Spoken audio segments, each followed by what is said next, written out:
그래서 하나님이 영광 받으신 줄로 믿습니다. 오늘도 가정에서 예배드리는 여러분에게도 하나님이 함께 하셔서 오늘 은혜로운 주의 말씀에 또 선포될 때 예배가 끝날 때까지 하나님이 여러분과 함께 했기를 소망합니다. 오늘 사도 바울은 본문 18절에서 23절까지 고린도 사역을 마지막으로 2차 전도 여행을 마치게 됩니다. 그래서 자기를 파송한 안디옥으로 귀환을 하게 되죠. 어떻게 보면 이 과정이 굉장히 느슨한 그런 과정으로 나타나 있습니다. 이른바 2차 전도 여행이 마무리되고 3차로 가는 그것을 개략적으로 설명하고 있습니다.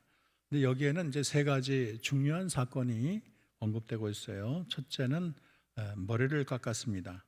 오늘 바울이 겐그레아서 머리를 깎는데, 머리를 깎는 것은 서원이라고 해서 원래는 나시린의 것입니다. 근데 이 바울이 머리를 깎은 그 동기와 원인이 오늘 분명히 나타나 있지 않아요.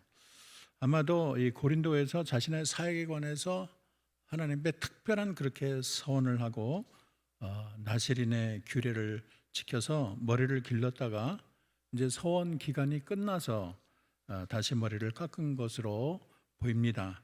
근데 엄밀히 따지면은 머리를 깎는 것은 유대인의 관습을 따르는 것이죠. 근데 사도행전이라는 게 원래는 이방인을 대상으로 쓰여졌고 또 자기 자신이 이방인의 사도로 부름받았다고 그렇게 공언하지 않습니까? 그렇다면 이렇게 저자인 누가가 이방의 전도가 점차 1차, 2차, 이제 3차로 접어드는, 그래서 이 이방인의 선교가 무르익는 과정에서 유대인의 관습을 그렇게 언급하는 것이 아마 적절하지 않기 때문에 그 내막을 아주 정확하게 밝히지 않고 그냥 머리를 깎았다, 이 정도로 기록한 것으로 이해할 수가 있습니다. 하지만은 바울의 입장에서 보면 나시린의 규례를 지켰다고 해서 바울이 비난을 받거나 그렇게 책잡을 일은 전혀 아닙니다. 왜냐하면 바울은 유대인으로서 율법을 소중히 여기고 있습니다. 물론 그가 이방인의 사도고 복음을 전하는 데 있어서 율법이 할례나 율법의 의무의 준수가 필요한 것은 아니다, 이걸 굉장히 아주 강력하게 말을 했지만은 또 자기 자신은 또 유대인으로서 율법 준수의 의무를 또 성실히 이행하고 있었던 것입니다. 두 번째로는 이제 에베소의 복음 증거가 두 번째 사건으로 나타나 있습니다. 여러분 사진을 한번 다시 보겠습니다. 당시 베로는 고린도에서 팔레스타인에 굉장히 먼 거리죠. 굉장히 요즘의 현대 배를 타고도 굉장한 거리가 될 거예요. 그래서 이게 한 번에 갈 수가 없었고 배가 여러분 사진에서 보는 것처럼 에베소에서 머무르게 되어 있습니다. 이 바울은 이때를 이용해서 에베소 회당에 들어가서 복음을 증거합니다. 그리고 이방인에게 향하기 전에 유대인에게 복음을 전하는 것이 원래 이 사도 바울의 관행이었어요. 사도 바울의 말을 보면 첫째는 유대인에게요, 또한 헬라인에게로다, 그런 로마서 1장 16절의 말씀을 빗대어 보면 사도행전에서 그렇게 사도 바울이 유대인에게 거부 반응을 많이 보인 것은 그건 아마 지역적인 것이지 그의 전체적인 어떤 선교의 방향은 아닌 것으로 우리가 이해할 수가 있습니다. 사실 이 에베소는 2차 전도여행을 시작할 때 복음을 전하려다가 성령의 섭리로 증거하지 못한 것이거든요. 근데 이번에 에베소에서 다시금 기회를 얻어서 복음을 전하는데 의외로 반응이 굉장히 좋은 거예요. 그런데 오늘 말씀해 봤더니 하나님의 뜻이라면 내가 다시 에베소에 오겠다, 그런 약속을 남기고 푸득불리 에베소를 이제 떠나게 되는 것이죠.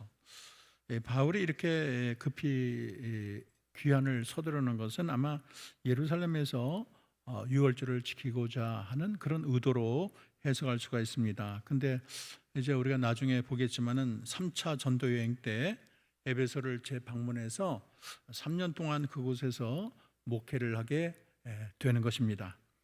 그리고 세 번째는 예루살렘에 전도 보고가 있습니다. 바울은 전도 여행이 끝날 때마다 예루살렘을 방문해서 자기의 사역을 보고를 했습니다. 이것은 단순한 전도 보고만 의지하지 않고 예루살렘 교회와 이방 교회 간의 어떤 우위나 협력의 차원을 생각할 수가 있어요. 어쨌든 이 바울은 전도 보고를 마치고 안디옥에 가서 2차 전도여행이라는 대단원을 이제 마치게 됩니다. 근데 오늘 이제 제가 말씀을 연구하면서 참 놀라운 것은 1차, 2차 여행이 이게 보통이 아니잖아요. 이게 뭐 산전수전 다 겪고 얼마나 그 장기간 정말 자기의 탈진할 정도의 그런 에너지를 다 소모하는, 사람을 굉장히 지치게 하는 사건인데 1차도 끝나고 2차도 끝났는데 그 다음에 봤더니 23절을 보세요. 23절에 이렇게 써 있습니다. 얼마 있다가 떠나 갈라디아와 부르기아 땅을 차례로 다니며 모든 제자를 굳건하게 하니라 그랬어요. 여기서 이제 얼마 있다가라는 단어가 참 이게 마음에 눈에 들어왔습니다. 이게 3차 여행을 떠나는 것이거든요. 대단한 열정이죠. 보통 저 같으면 1차, 2차 끝나면 한동안 좀 지쳐서 아마 쉬는 시간을 충분히 가질 거예요. 근데 얼마 지나지 않아서 다시금 3차를 감행을 합니다. 어떻게 이렇게 활화산 같은 열정이 나왔을까? 무족의 전차 같아요. 바울은 이방 전도를 위해서 일함에 있어서는 조금 더 자신의 평안을 구하지 않았습니다. 그리고 그러한 노력이 있기 때문에 오늘 우리가 이러한 복음을 듣고 온 세계가 만민들이 즐거워하는 그런 기쁜 일이 있지 않았을까요? 이어서 본문에는 사도행전 21장 16절까지 3차 전도 여행이 기록되어 있습니다. 이 3차 전도 여행의 특징은 2차 전도 여행 때 다녔던 것을 다시 반복해서 그것을 방문을 해가지고 그들의 사람들의 복음을 굳게 하는, 어떻게 보면 목회적 차원의 전도 여행이라고 말할 수가 있겠습니다. 누가는 23절에 이렇게 기록하고 있어요. 갈라디아와 부르기아 땅을 차례로 다니며 모든 제자를 굳건하게 하니라. 여기 모든 제자를 굳건하게 했다는 것은 이미 기존 제자들의 신앙을 다시 다지는 그런 사역에 치중했다는 것을 알 수가 있습니다. 그리고 이런 3차 전도 여행에서 사도 바울이 가장 에너지를 많이 쏟았었던 것은 에베소의 전도 사역입니다. 에베소는 아까 말한 것처럼 2차 전도 여행 때 잠깐 들렸던 곳인데 하나님의 뜻이면 내가 다시 돌아가겠다 그렇게 약속한 것이죠. 오늘 우리가 눈여겨볼 것은 거기에 나타난 세 사람인데 이 세 사람은 아볼로와 브리스길라와 아굴라 세 사람입니다. 이 세 사람이 참 사도 바울의 참 좋은 동역자, 또 제자면서 동역자지요. 근데 이 사람들을 통해서 우리가 몇 가지 교훈을 얻기를 원합니다. 아볼로는 알렉산드리아 출신의 유대인입니다. 그리고 아볼로는 웅병가, 침략자 이런 의미를 가지고 있지요. 근데 이 알렉산드리아는 로마 제국에서 두 번째로 큰 도시예요. 이 도시는 알렉산더가 이집트를 점령하고 자신의 공적과 헬라의 문화의 우수성을 기념하기 위해서 BC 300년경에 신설한 대도시가 알렉산드리아, 자기의 이름을 본따서 만든 그런 도시지요. 해상과 육로가 다 열려 있어서 개방적인 분위기를 가지고 있고 또 헬라 문화가 꽃피운 신도시라고 말할 수가 있습니다. 그래서 지중해 연안에 수많은 상인들과 지식인들이 이곳에 모여들었고 그 명성이 로마 시대까지 계속 이어졌어요. 그래서 알렉산드리아는 고대 지중해 지역에서 아테네 못지않게 문화와 학문의 중심지라고 말할 수 있겠습니다. 여기 알렉산드리아 교회는 2세기부터 7세기까지 500년이나 기독교 역사상 아주 중요한 역할을 차지했습니다. 아까 말한 것처럼 헬라 문화와 학문의 중심지였고 여기는 애굽에 많은 대학이 있고 또 고문서 도서관이 있는 그런 도시였습니다. 그래서 자연히 많은 유대인들이 이곳에 거주를 했고요. 또 중요한 것은 BC 1세기경 히브리어 구약 성경을 헬라어로 번역한 우리가 흔히 70인 성경 번역이 바로 여기서 이루어지게 된 것입니다. 그래서 이 도시 출신의 아볼로는 헬라 문화도 잘 알고 히브리 문화도 잘 알고 문법이나 수사학이나 천문학 모든 교육에서 아주 엘리트에 속하는 그런 자였습니다. 그리고 이 아볼로의 사역 시기는 AD 52년에서 67년인데 그때는 사도 바울을 비롯해서 많은 전도자들을 통해서 복음이 로마로 이제 확산되는 그런 기간이었습니다. 그래서 이 바울의 2차 전도 여행 때 유럽에 이미 뿌리 내리기 위한 복음이 이제 3차를 접어들어서 상당한 결실을 거두게 되고 크리스찬의 전도 활동이 굉장히 활발해졌죠. 근데 어떻게 해서 이 아볼로가 이렇게 그리스도에 관한 지식을 배우게 됐을까? 학자들은 세례 요한의 제자들로부터 그리스도에 대해서 듣고 또 에베소에 와서 사람들에게 예수에 관해서 증거한 것으로 그렇게 이해하고 있습니다. 비록 이제 아볼로가 예수님에 대해서 증거를 했다고는 하지만은 예수님의 그 전 과정을 잘 몰라요. 예수님의 죽음이나 부활과 같은 복음의 핵심에 대해서는 좀 무지했습니다. 그러던 중에 2차 전도 여행 때 고린도에서 바울이 만나고 에베소까지 동행한 브리스길라가 아굴라가 그렇게 만나게 돼서 그 아볼로에게 복음의 진술을 깨우치게 됩니다. 그래서 그가 이 초대교회의 핵심적인 전도자 중에 하나로 손꼽히게 되지요. 그는 유대인의 회당 예배를 기독교식으로 아주 발전시켰습니다. 그래서 이 바울은 훗날 아볼로에 대해서 말하기를 이렇게 말해요. 나는 심었고 아볼로는 물을 주었으되. 그만큼 아볼로의 사역을 크게 인정했습니다. 이처럼 나그네 유대인이었던 아볼로는 성경에 능통하고 일찍부터 주의 도를 배워서 예수에 대해서 많이 가르쳤습니다. 이도시 저도시 가면서 성경을 강해하고 하나님의 복음을 전하는데 최선을 다했습니다. 아까 말한 것처럼 주 52년 에베소에 와서 평소 때처럼 회당에서 예수님을 증거하다가 브리스가와 아굴라 부부를 만나고 거기서 하나님의 말씀에 대해서 더 깊이 알게 된 것, 참 이것은 하나님의 섭리 중에 섭리라고 말할 수 있겠습니다. 브리스기와 아굴라도 참 대단하지요. 그에게 하나님의 복음을 강력하게 전한다는 것도 좀 쉽지 않은데 하여간 내가 믿은 이 복음에 대해서는 조금도 꿀리지 않았어요. 사실 아볼로는 위대한 학자고 요즘 말하면 저명한 교수 같은 분인데 그렇게 배운 것 없는 브리스가 아굴라가 그를 불러다가 복음을 강하게 전했다. 참 배셈이 있고 복음에 있어서는 내가 뒤질 것이 없다는 아주 당당함을 가진 것으로 이해할 수 있습니다. 저는 이 사도 바울이 주의 사역을 감당할 때 이 아볼로나 브리스길라 아굴라 같은 좋은 동역자가 있어서 사도 바울의 사역이 더 빛나고 열매를 거두게 되는데 어떤 점이 좋은 동역자로서 더 빛을 발하게 됐을까? 몇 가지를 제가 저와 여러분이 함께 나누기를 원합니다. 첫째는 아볼로의 겸손함이 대단해요. 아까 말한 것처럼 아볼로는 많은 학문을 가지고 있고 아주 저명한 엘리트 중에 엘리트입니다. 그런데 브리스길라와 아굴라의 가르침을 겸손히 받아들이고 아니 당신이 뭔데 나를 가르치려고 하느냐 이런 모습이 전혀 없어요. 구약에도 정통하고 이번에 더 언변이 뛰어나요. 아주 말도 잘하고 수사학도 뛰어나고 어떻게 보면 자신감이 굉장히 하늘같이 높은 사람인데 처음 보는 브리스길라 아굴라 중년 부부 사회적으로는 아무런 평판도 없고 텐트 메이커 그런 사람이 자기를 불러다가 복음의 이야기를 할 때 조금 더 거기에 대해서 기분 나빠하거나 언짢아하거나 당신이 뭔데 내가 당신보다 아는 게 많아 그런 식으로 자기를 위세를 떨지 않고 겸손하게 그 배움을 갖는 것 자체가 참 아볼로가 참 바탕이 참 괜찮은 사람이다 이런 생각이 들었습니다.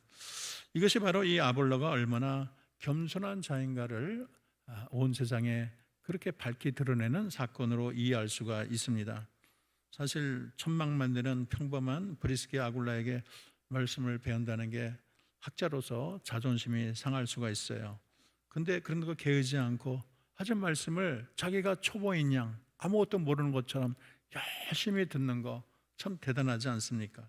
그런 겸손이 아볼로로 하여금 아주 훌륭한 복음 사역자가 되고 그 겸손을 통해서 하나님이 그를 아주 정금과 같이 귀하게 사용하게 된 것입니다. 우리가 주님의 일을 할 때 겸손이 밑바탕되지 않으면 아무리 자기가 무슨 은사가 많고 훌륭해도 빛을 나타낼 수가 없어요. 그가 아무리 교회에서 지위가 높아도 소용이 없어요. 항상 그 밑에 겸손을 끝까지 잊어서는 안 됩니다. 그래서 여러분, 주의 사역을 할 때 나는 겸손한가? 또 무슨 일을 할 때, 주의를 할 때 나는 겸손했는가를 아마 자신에게 묻고 또 물어야 될 것입니다. 두 번째는 이 복음 전도의 담대함이 그들에게 두드러지게 나타났습니다. 지식이 많은 사람은 좀 열정이 부족할 수가 있고, 또 열정이 타오르는 사람은 또 지식이 부족할 때가 많아요. 이 두 가지를 다 가진다는 게 참 쉽지가 않습니다. 근데 이 아볼로라는 사람은 유대인으로 성경과 학문에도 뛰어날 뿐 아니라 굉장히 열정맨이에요. 얼마나 뜨거운지 몰라요. 일찍이 주의 도를 배워서 예수님에 대한 말씀을 열정적으로 전하는데 1인자였어요. 근데 이제 예수님에 대하고 배우고 나서는 더 강해졌어요. 더 강력하게 날개를 달았어요. 그리고 아주 맹렬하게 하나님의 복음을 증거했습니다. 그래서 많은 사람에게 복음을 전했고 아가야 지방에 가서도 복음을 증거하려고 했는데 26절에 보면 이렇게 되어 있습니다. 그가 회당에서 담대히 말하기 시작하거늘 브리스길라가 아굴라가 듣고 데려다가 하나님의 도를 더 정확하게 풀어 이르더라. 여기 담대히 말하기 시작하거늘, 사실 그 당시에는 유대인에 대한 핍박이 굉장히 심한 때예요. 잘못하면 자기 목숨을 잃을 수도 있는 그런 위태로운데도 아니 그 회당에 아주 그 호랑이 굴에 들어가서 조금도 주눅들지 않고 담대하게 복음을 전할 만큼 배심도 있고 복음에 대해서 열정을 가진 자가 아볼로였습니다. 그리고 27절을 보면 이렇게 되어 있어요. 아볼로가 아가야로 건너가고자 하므로 형제들이 그를 격려하며 제자들에게 편지를 써 영접하라 하였더니 그가 감에 은혜로 말미암아 믿는 자들에게 많은 유익을 주니. 28절이 중요해요. 이는 성경으로서 예수는 그리스도라 증언하여 공중 앞에서 힘있게 유대 말을 이김이라. 여기 힘있게 유대인들의 말을 이긴다는 것은 이 아볼로와 브리스길라의 그런 복음의 깨우침을 입고 더 자신을 가지고 아주 힘있게 박력 있게, 그가 물론 위대한 설교하고 변증가인 면도 있지만 복음에 대한 열정이 대단해서 아주 힘있게 그들을 이겼다고 성경은 말하고 있는 것입니다. 이러한 열정은 우리가 아까 본 것처럼 바울이 길고 긴 2차 전도 여행을 마치고 그렇게 쉬어야 되는데도 얼마 안 있어 다시 3차 여행을 떠날 만큼 지칠 줄 모르는 화라산 같은 복음의 열정을 우리가 생각나게 하는 것입니다. 저는 이제 역사상 이런 열정을 가진 전도자들이 많이 나왔지요. 또 복음을 위해서 자기 생명을 바친 열정들이 많이 있고 그분들 때문에 우리가 복음을 오늘 듣게 된 것입니다. 근데 가장 제 마음에 더 배우고 싶은 분은 조지 휘필드라는 사람이에요. 미국의 대각성 운동에서 아주 위대한 분이고 미국과 영국을 7번이나 드나들면서 영적인 혁명을 일으킨 정말 대단한 분입니다. 그가 34년 사역하는 동안 1만 8천 번 설교를 했다는 거예요. 얼마나 대단합니까? 1만 3천 번이면 여러분 얼마입니까? 1년에 거의 600번 했다는 거예요. 그러면은 하루에도 2번씩은 꼭 설교를 해야 되는 것입니다. 참 대단한 숫자가 아닐 수가 없어요. 그러면 그의 마지막 순간까지 그는 설교를 했어요. 근데 자기가 죽는 그날도 설교다 죽었어요. 그래서 그가 아주 열정적인 설교를 마치고 1770년 9월 30일 55세 나이로 부르심을 받았는데 그가 남긴 명언이 있어요. 나는 녹수로 없어지기보다 닳아서 없어지는 것이 더 낫습니다. 얼마나 뛰어난 명언인지 몰라요. 아마 많은 사람이 많은 명언을 알렸지만 참 이 명언이 제가 평생 잊을 수 없는 명언이라고 생각합니다. 저는 우리 교회가 또 여러분들도 이런 열정을 가지고 하나님의 복음을 증거하는데 그냥 집안에서 수판팅이 되지 하지 말고 정말 열정을 가지고 내가 세상에 몇 년 이제 살겠는가, 내가 또 주회를 몇 년이나 내가 봉직할 수 있을까, 있는 동안에 우리가 열정적으로 과감하게 최선을 다해 복음을 전하는데 온 힘을 기울여야 될 것입니다. 세 번째는 이 복음을 온전히 아는데 최선을 다했다는 거예요. 아볼로가 다 좋은데 흠이 하나 있다면 그리스도 복음에 대한 온전한 지식을 소유하지 못한 거예요. 그래서 아까 말한 것처럼 아볼로와 브리스길라 부부를 만나지 않습니까? 그래서 자기가 구약 성경도 잘 알고 또 예수님에 대해서도 모르는 게 아니에요. 또 많이 연구하고 또 요한의 제자로부터 들었다면 얼마나 많이 알겠습니까? 그러나 성경을 봤더니 누가는 아볼로가 요한의 세례만 알았다 그렇게 기록하고 있습니다.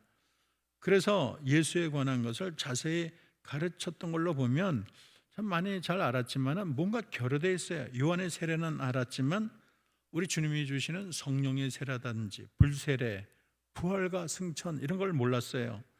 그래서 브리스길라와 아굴라가 척 그의 복음을 듣고 뭔가 좀 부족하다, 뭐가 좀 빠졌다, 그래서 그를 불러다가 하나님의 도를 자세히 풀어 주었습니다. 그리고 나서 이 브리스길라 아굴라를 통해서 아볼로는 예수님을 보다 잘 알게 되고 메시아에 대한 깊은 진리를 터득하게 된 것입니다. 그리고 아볼로는 자신이 가진 은사와 열정과 지식으로 아가야 사람들에게 큰 도움을 주고 또 예수가 그리스도이심을 온 세상에 증거하는 데 최선을 다합니다. 우리는 예수님과 복음을 온전히 아는데 최선을 다해야 되는 거예요. 그래야지 아볼로처럼 우리가 존귀한 하나님의 도구로 쓰일 수가 있습니다. 어떤 사람을 보면 참 봉사는 잘해요. 봉사도 잘하고 기도도 잘하는데 하여간 말씀 배우는 건 싫어해. 성경은 뭐 이게 한번 읽을까 말까, 평생 한번 읽을까 말까, 의외로 그런 성도들이 많아요. 그리고 이 복음의 깊은 진리에 대해서 너무 잘 모르는 분이 많아요. 아주 습관적으로 기도도 잘하고 봉사도 잘하는데 하나님 말씀에 대해서는 공부하는 걸 싫어해요. 그러나 이 신앙은 골고루 잘 구비하는 것이 건강하고 훌륭한 신앙이라고 말할 수가 있습니다. 여러분, 리비히 최소량의 법칙이라는 게 있어요. 비타민과 영양분이 우리가 필요하죠. 비타민이 26가지가 있고 미네랄이 72가지가 있대요. 근데 그 중에 뭐 하나라도 결핍하면 몸에 건강에 적신호가 생긴다는 거예요. 예를 들어서 비타민 C가 부족하면 괴혈병이 걸리고, 비타민 B1이 부족하면 각기병이 걸리고, 비타민 A가 부족하면 야맹증이 걸리고, 그러니까 뭐 하나라도 부족하면 병에 걸리는 거예요. 우리 성도 중에 아들이 그렇게 몸이 안 좋아가지고 뭐가 부족하냐, 왜 이렇게 아프냐 그랬더니 병원에서 피 검사했더니 비타민 D가 바닥이라는 거예요. 우리는 모르지만은 그 많은 게 골고루 있어야지 뭐 하나라도 얻게 되면 그게 병이 되는 것입니다. 그래서 우리가 믿음 생활에 말씀, 기도, 경건, 헌신, 성령 이 모든 걸 다 골고루 가지고 있어야 돼요. 또 말씀도 어느 편식을 하면 안 돼요. 골고루 말씀 내가 좋아하던 싫어하던, 또 말씀도 그냥 통독만 해도 안 되고 어떨 땐 큐티도 하고 또 바이블 스터디하고 또 교리도 배우고 이런 다양성을 가져야 되는 것입니다. 그래서 나는 성경 공부는 안 맞아, 나의 스타일이 아니야, 나는 학교에 가서 공부를 못해서, 그러면서 말씀을 소홀히 해서는 안 되는 거예요. 일찍이 베레아 사람들은 사도 바울이 이 말씀을 전할 때 베레아 사람은 데살로니가에 있는 사람들보다 신사적이어서 간절히 말씀을 받고자 하고 이것이 그러한가 날마다 성경을 상고했다 그랬는데, 이게 얼마나 기특합니까? 우리 한옥교회 모든 성도들도 하나님 말씀을 배우는데 여러분 매일 성경 큐티 매일 하세요. 요즘에 코로나 상황이라서 참 그게 중요해요. 매일 성경 매일 하시고 여러분 매일 그 예배지 늘 보셔요.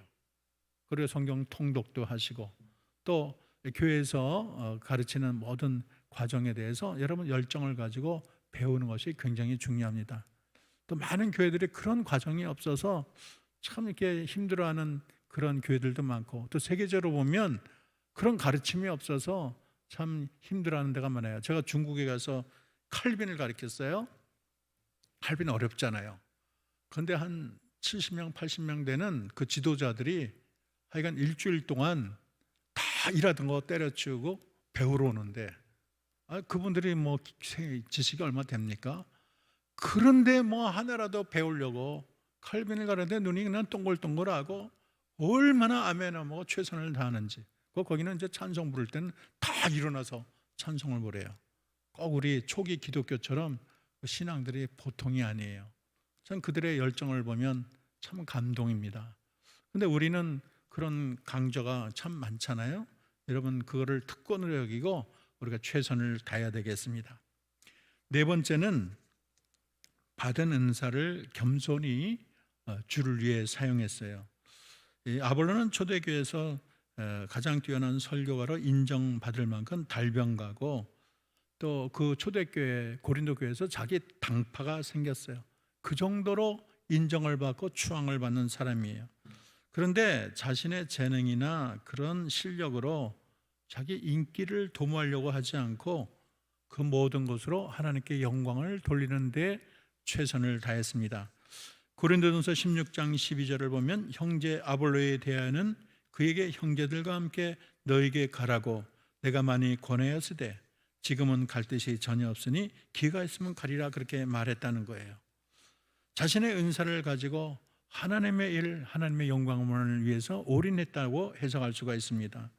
어떤 사람은 자신이 가진 뭐 예언이나 병고치는 은사를 가지고 은근히 돈 버는 그런 수단으로 한다든지, 은사를 가지고 자신의 명예를 높인다든지, 자신의 입지를 굳힌다든지, 그렇게 돼서는 안 되겠습니다. 여러분, 은사는 거저 받았으니 거저 주고 주님을 위해서 나 같은 무익한 종에게 이런 은사를 줘서 감사합니다. 여러분 맡은 모든 달란트를 겸손하게 주를 위해서 사용해야 되겠습니다. 마지막으로 우리가 또 배워야 될 것은 이 동역자들 간의 일치와 협력이 대단한 거예요. 우리가 사역은 혼자 하는 것이 아니고 하나님께서 각자를 불러서 다 잘 돌아가대요. 시계 부품들이 다 다양하잖아요. 옛날에 이 시계를 딱 뜯어보면은 이게 거기 막 뭐가 왔다 갔다 움직이고 바늘 같은 게 움직이고 너무 신기했어요. 그래서 야, 이거 너무 신기하다. 그래서 열어보고 어떻게 이렇게 복잡한데 다 자기 자리에서 최선을 다하니까 시계가 돌아가는 거예요. 마찬가지로 하나님께서 여러분 각자를 다양한 은사를 주고 불렀습니다. 바나바가 없었더라면 바울이 있을 수가 없어요. 또 아굴라와 브리스게를 만났기 때문에 고린도 사역이 본격적으로 시작됐습니다. 또 실라와 디모데가 합류함으로 사도 바울이 더 전도와 믿음의 열정이 더 불타올랐습니다. 그래서 우리가 좋은 동역자를 만나서 일을 하는 게 얼마나 아름다운지 모릅니다. 또 글라우디아 추방령으로 곤란이 생길 때 아굴라와 브리스게를 통해서 고린도에서 만나서 그분이 천하 무적인 것처럼 정말 그들이 정말 날개를 달아줘서 주님의 사역을 아주 잘할 수 있도록 입의 혀처럼 그렇게 일을 잘했습니다. 어려울 때마다 아굴라부가 자기 집을 내면서 자기 집을 교회로 사용할 정도로 최선을 다했고, 에베소에서도 브리스길라 아굴라가 자기가 받은 달란트에 따라서 복음을 잘 그렇게 증거를 하고 백성들을, 성도들을 잘 섬겼습니다. 우리가 동역자의 귀중함을 알아야 되겠습니다. 주의 일은 독불 장군이 아니에요.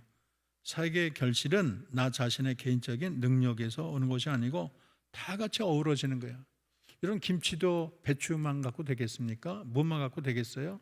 거기에 가면은 고추도 들어가고 파도 들어가고 뭐 양파도 들어가고 마늘도 들어가고 수많은 게 들어가서 어우러져서 그렇게 맛있는 김치가 되는 것처럼 여러분 각자에게 하나님이 다양한 달란트를 줬는데 그것이 다 조화를 이루고 다 그것이 어우러져서 버무려져 가지고 하나님이 받으실 만한 아름다운 그런 주님의 기쁨의 교회가 되는 것입니다.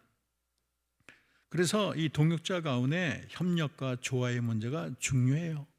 같이 일하다 보면 너무 튀어가지고 참 그 사람 때문에 힘들어하고, 너무 날카로워서 그 사람 대하는 게 백사람 대하는 것처럼 힘들고, 좀 그런 일이 있어서는 안 되겠습니다. 참 아볼로는 자기가 인기가 있다고 해서 사도 바울을 업신여기거나 불화하지 않았습니다. 오히려 사도 바울을 비롯해서 이 사역자들의 서로를 높여주고 서로를 존중하고 서로를 안아주고 최선을 다했습니다. 그래서 바울은 서신에서 아볼로를 언급하며 아까 말한 것처럼 나는 심었고 아볼로는 물을 주었다. 하나님은 자라게 했다. 모든 사역이 다 어우러져 가지고 결국에는 하나님이 홀로 영광을 받는다는 거예요. 우리가 서로를 시기하거나 부러워하지 않고 주를 위한 동역자로 서로 존중하며 훌륭한 일치와 협력을 보이는 것이 중요합니다. 특별히 브리스길라 아굴라는 아볼로의 빈점을 그렇게 채워주지 않았습니까? 그래서 참 우리 한영교회도 서로가 좋은 동역자가 되면 좋겠습니다. 서로 이해하고 허물은 덮어주고 또 내가 있음으로써 그 사람이 힘을 얻고, 누가 약한 사람이 있으면 여러분 그를 더욱더 힘있게 하고, 또 새로운 성도들이 오면 더 기쁨으로 맞아주고 관심을 가져주고, 그래서 우리 한영교회가 아까 말했던 시계의 톱니바퀴처럼 모든 것이 어우러져서 잘 들어가고 능력 있는 주님의 사역을 감당하기를 바랍니다. 이제 말을 맺겠습니다. 오늘 우리는 사도 바울이 홀로 일한 것이 아니고 좋은 동역자를 보내주셔서 정말 주님 주시는 큰 사업을 능력 있게 행할 수 있었는데, 거기에는 제가 5가지를 말했습니다. 첫째는 아볼로의 겸손함. 여러분 주의를 하면서 겸손함을 잊지 맙시다. 복음 전도의 담대함. 하나님의 말씀을 증거하고 또 주의를 하는 데는 담대하게 힘있게 열정있게 활라산같이 일을 하기를 바랍니다. 또 복음을 온전히 아는데 최선을 다했다는 거죠. 그냥 과거에 들었던 걸로 그냥 그거를 계속 쓴다기보다는 여러분 날마다 하나님의 말씀을 읽고 하나님의 말씀에 대해서 배우고, 그리고 기도도 여러분 훈련을 하고, 어쨌든 이 모든 것이 구비하는데 부족함이 없는 주님의 사람이 되도록 최선을 다해야 될 것입니다. 그리고 받은 은사를 자기의 영광이나 자기의 위세를 부리는 것이 아니고 겸손히 주를 높이는데 여러분의 은사를 사용해야 될 것입니다. 마지막으로는 동역자의 일치와 협력을 통해서 정말 우리 한영교회는 누가 봐도 아름다운 공동체, 모두가 하모니를 이루는 공동체, 얼마나 좋습니까?